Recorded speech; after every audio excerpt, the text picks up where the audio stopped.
নমস্কার বন্ধুরা, আমি সায়নী। আমার ছোট্ট চ্যানেল অনি সায়নী ফ্যামিলিতে আপনাদের সবাইকে জানাই স্বাগত। আজ আমরা একটি মেলায় চলে এসেছি। এই মেলাটি হচ্ছে জলপাইগুড়ি জেলার বেলাকবা নামক একটি ছোট্ট শহরে। এখানকার মেন আকর্ষণ আজ যেটা আমরা দেখতে এসেছি সেটা হলো পুরুলিয়ার বিখ্যাত ছৌ নৃত্য। এই যে ছোট ছোট স্টলগুলি আপনারা দেখতে পাচ্ছেন, এই স্টলের সমস্ত জিনিসপত্র হাতে তৈরি করা। এটি বলা যায় একটি হস্তশিল্প মেলার মতোই।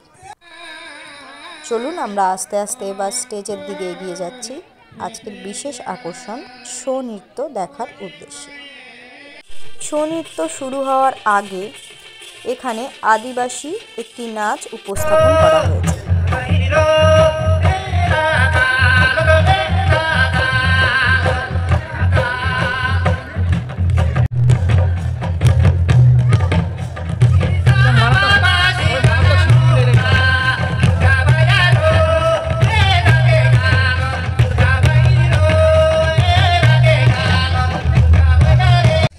এই যে নাচটি আপনারা দেখছেন, এটি সাঁওতালি সম্প্রদায়ের একটি নাচ।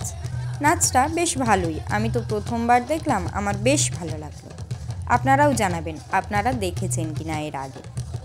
আর এই নাচের সঙ্গে যে গানটি গাওয়া হচ্ছে সেটাও অন্যরকম। এইবার শুরু হচ্ছে আজকের আকর্ষণের বিষয় ছৌ নৃত্য। দেখুন, মানুষজন সবাই অধীর আগ্রহে অপেক্ষা করছে।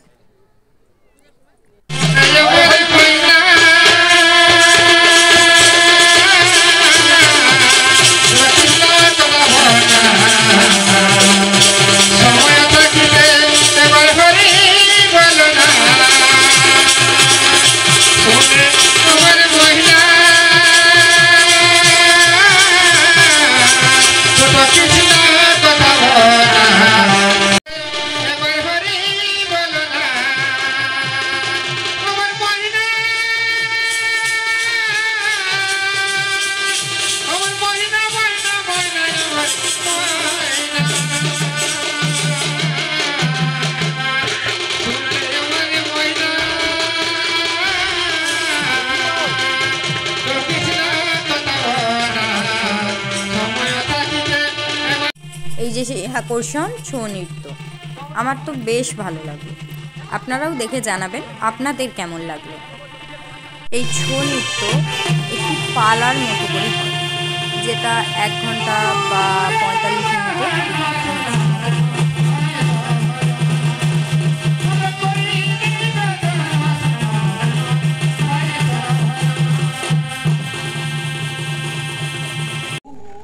আপনি এসেছেন, ওগো প্রভু, আপনি যদি দয়া করে এসেছেন তাহলে আপনি আমাকে এই বর দিন, আমি যেন তব বড় বলিয়ান হয়ে ওই স্বর্গ মত্ত পাতাল ত্রিভুবন বিজয়ী অমর হতে পারে।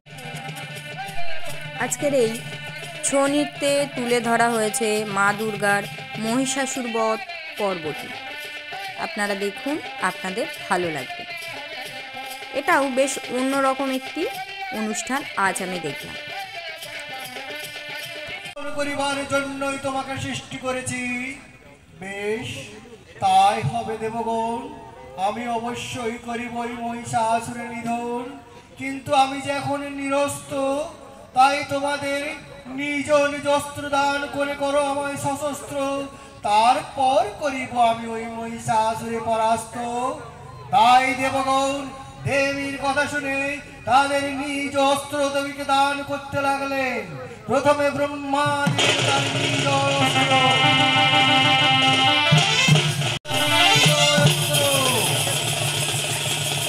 বিষ্ণু দিলেন তার নিজ অস্ত্র,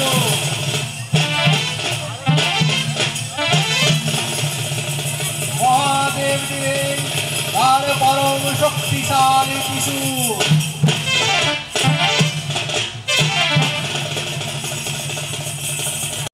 এই যে ছৌ নৃত্যটি আপনারা দেখছেন, এখানে এই মা দুর্গার মহিষাসুর বধের যে গল্পটা পাঠ হচ্ছে সেটা ওখানে পাঠ করছেন যারা নিচে বসে বাদ্যযন্ত্র বাজাচ্ছে সেই সব মানুষগুলো। এখানে হাস্যকর বিষয় মা দুর্গার সিংহটি, সেটাও এক্ষুনি আপনারা দেখতে পারবেন।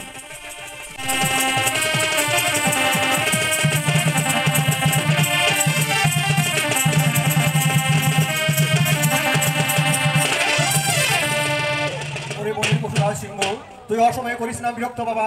তুই এখন তোর বন্য নৃত্য দেখি আমাকে একটু আনন্দ দেওয়ার চেষ্টা কর।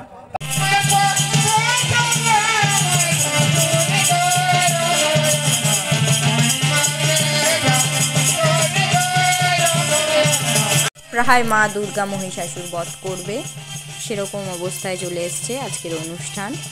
এই নৃত্যটি বেশ কষ্টদায়ক একটি নৃত্য, খুব সহজ নয়। কারণ এই যে মানুষগুলি নৃত্য করছে তাদের মাথায় একটা বড় মুখোশ রয়েছে, সেটা পরে নৃত্য করাটা বেশ কঠিন।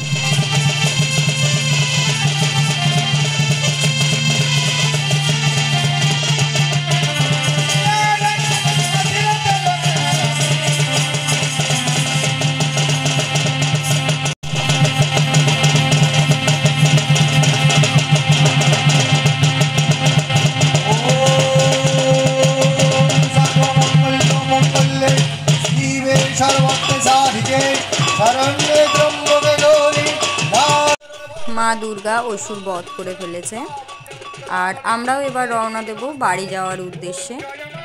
আজকের এই ছৌ নৃত্যটি আপনাদের কেমন লাগলো, মা দুর্গার মহিষাসুর বধ পর্ব, সেটা অবশ্যই জানাবেন এবং চ্যানেলটি সাবস্ক্রাইব করে আমাদের পাশে থাকবেন আর পরের ভিডিওর অপেক্ষায় থাকবেন।